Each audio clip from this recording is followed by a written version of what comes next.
Comment peut-on avoir un organe aussi performant dans les fonctions qu'il remplit, tel qu'un œil par exemple, et comment cette fonction peut-elle être assurée par hasard? Voilà une des objections classiques à l'égard de la théorie de l'évolution. La complexité est bien la preuve d'un plan préétabli et évacue Darwin et le hasard. Il existe une multitude de formes d'yeux.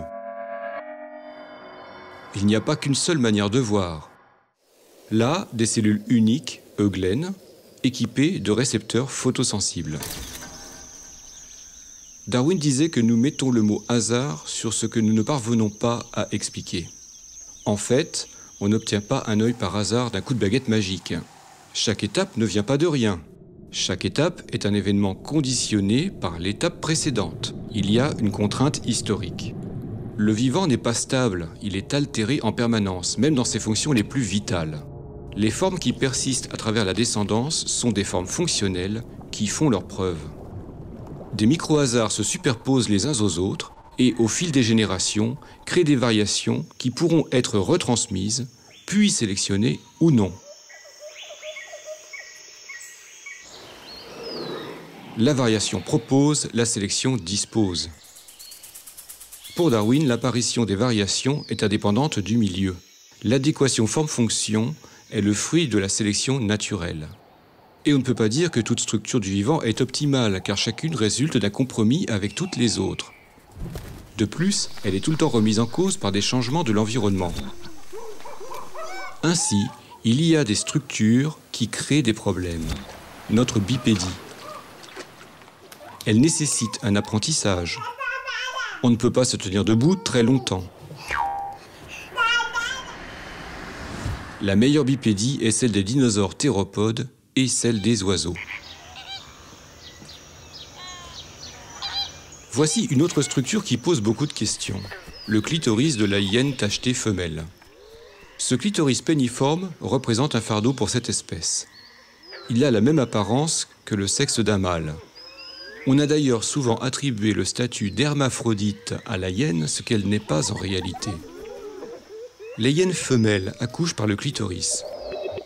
Mais comme le cordon ombilical est trop court par rapport au trajet que doit faire le fœtus pour sortir, le placenta se décolle avant la sortie du fœtus. Beaucoup meurent parce qu'ils ne sont pas nourris en oxygène lors de cette progression. Cette structure de clitoris péniforme est le résultat d'un élément sélectionné à un autre niveau. La hyène tachetée fait partie des carnivores les plus denses de la savane en termes d'occupation de territoire. 1,7 individus par kilomètre carré. C'est beaucoup pour un gros carnivore. Il y a donc une compétition énorme pour manger sur une carcasse. La compétition dépend en partie du rang de la femelle, lequel est acquis par son agressivité, et la femelle transmet son rang à sa fille. Les mâles sont éjectés de la transmission du caractère dominant. Ce qui est sélectionné chez la hyène femelle, c'est l'agressivité. Dans le placenta des hyènes femelles, il y a une enzyme que l'on ne trouve que chez ces mammifères-là, qui transforme les hormones femelles de la mère, les estrogènes, en hormones mâles, la testostérone. Le fœtus subit, à cause de ces enzymes, des taux de testostérone sanguin équivalents à ceux que l'on trouve dans le sang d'un mâle adulte. Ce qui est énorme pour un fœtus. La testostérone a un rapport avec le psychisme agressif et également avec l'augmentation de la masse musculaire. Les petits naissent hyper-agressifs, avec des dents déjà formées, et dans une tanière de hyène, à peine la naissance a-t-elle eu lieu que les petits s'entretuent, et il n'en reste qu'un ou deux. Cette agressivité va s'avérer déterminante pour le succès des individus. Mais en revanche, ces fortes doses de testostérone vont masculiniser les organes sexuels externes. Voilà pourquoi les hyènes femelles ressemblent à des mâles de l'extérieur. La nature est bien faite, n'est qu'un jugement de valeur.